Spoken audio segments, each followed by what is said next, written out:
श्रीमद् भगवद गीता में भगवान श्री कृष्ण के कहे गए 52 अनमोल वचन। दोस्तों, आज मैं आपको भगवान श्री कृष्ण के अनमोल वचनों के बारे में बताने जा रहा हूँ। यदि आप इन अनमोल वचनों को अपनी जिंदगी में उतारे तो आपकी सोच बदल सकती है और अपनी जिंदगी को बेहतर बना सकते हैं।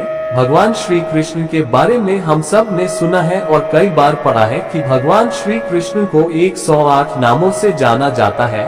भगवान श्री कृष्ण अलग अलग स्थानों में अलग अलग नामों से जाने जाते हैं। भगवान श्री कृष्ण के पिता का नाम वसुदेव था, इन्हें आजीवन वासुदेव के नाम से जाना गया था। तो चलिए उन अनमोल वचनों के बारे जानते हैं। 1. शांति से भी दुखों का अंत हो जाता है और शांत चित्त मनुष्य की बुद्धि शीघ्र ही स्थिर होकर परमात्मा से युक्त हो जाती है। 2. क्यों व्यर्थ की चिंता करते हो? किससे व्यर्थ में डरते हो? कौन तुम्हें मार सकता है? आत्मा न पैदा होती है न मरती है। 3. हर काम का फल मिलता है, इस जीवन में न कुछ खोता है न व्यर्थ होता है। 4. विषयों का चिंतन करने से विषयों की आसक्ति होती है। आसक्ति से इच्छा उत्पन्न होती है और इच्छा से क्रोध होता है। क्रोध से सम्मोहन और अविवेक उत्पन्न होता है। 5. संयम का प्रयत्न करते हुए ज्ञानी मनुष्य के मन को भी चंचल इंद्रियां बलपूर्वक हर लेती हैं। जिसकी इंद्रियां वश में होती है उसकी बुद्धि स्थिर होती है। 6. जो भी मनुष्य अपने जीवन आध्यात्मिक ज्ञान के चरणों के लिए दृढ़ संकल्प में स्थिर है, वह सामान्य रूप से संकटों के आक्रमण को सहन कर सकते हैं और निश्चित रूप से खुशियां और मुक्ति पाने के पात्र हैं। 7. जब तुम्हारी बुद्धि मोह रूपी दलदल को पार कर जाएगी, उस समय तुम शास्त्र से सुने गए और सुनने योग्य वस्तुओं से भी वैराग्य प्राप्त करोगे। 8. केवल कर्म करना ही मनुष्य के वश में है, कर्म फल नहीं। इसलिए तुम कर्मफल की आसक्ति में ना फंसो तथा कर्म का त्याग भी ना करो। 9. तुम्हारा क्या गया जो तुम रोते हो? तुम क्या लाए थे जो तुमने खो दिया? तुमने क्या पैदा किया था जो नाश हो गया? न तुम कुछ लेकर आए, जो लिया यही से लिया, जो दिया यही पर दिया, जो लिया इसी ईश्वर से लिया, जो दिया इसी को दिया। 10. जो मन को नियंत्रित नहीं करते उनके लिए ये शत्रु के समान कार्य करता है। 11. खाली हाथ आए और खाली हाथ वापस चले। जो आज तुम्हारा है कल और किसी का या परसों किसी और का होगा, तुम इसे अपना समझकर मग्न हो रहे हो। 12. सुख दुख लाभ हानि और जीत हार की चिंता ना करके मनुष्य को अपनी शक्ति के अनुसार कर्तव्य कर्म करना चाहिए। ऐसे भाव से कर्म करने पर मनुष्य को पाप नहीं लगता। 13. जो हुआ वह अच्छा हुआ, जो हो रहा है वह अच्छा हो रहा है, जो होगा वह भी अच्छा ही होगा। तुम भूत का पश्चाताप न करो, भविष्य की चिंता न करो, वर्तमान चल रहा है। 14. क्रोध से भ्रम पैदा होता है, भ्रम से बुद्धि व्यग्र होती है। जब बुद्धि व्यग्र होती है तब तर्क नष्ट हो जाता है। जब तर्क नष्ट होता है तब व्यक्ति का पतन हो जाता है। 15. सम्मानित व्यक्ति के लिए अपमान मृत्यु से भी बढ़कर है। 16. सभी प्राणी जन्म से पहले अप्रकट थे और मृत्यु के बाद फिर अप्रकट हो जाएंगे, लेकिन जन्म और मृत्यु के बीच प्रकट दिखते हैं, फिर इसमें सोचने की क्या बात है। 17. परिवर्तन संसार का नियम है। जिसे तुम मृत्यु समझते हो वही तो जीवन है। एक क्षण में तुम करोड़ों के स्वामी बन जाते हो, दूसरे चरण में तुम दरिद्र हो जाते हो।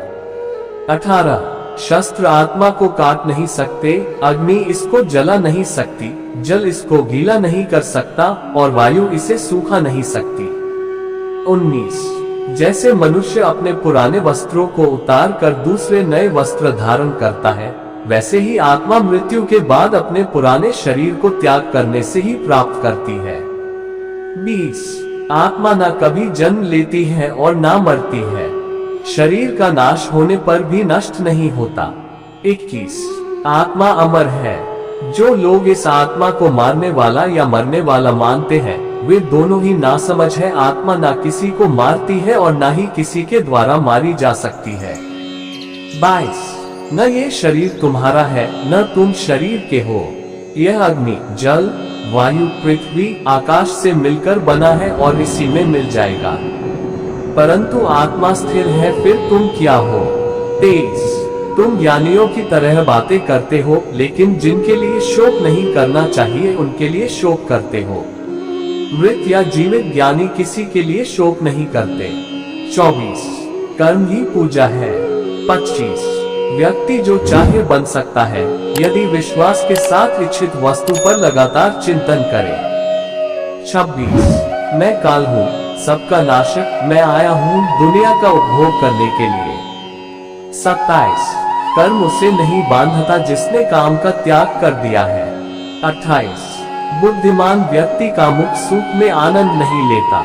29 मैं उन्हें ज्ञान देता हूँ जो सदा मुझसे जुड़े रहते हैं और जो मुझसे प्रेम करते हैं। 30 अप्राकृतिक कर्म बहुत तनाव पैदा करता है।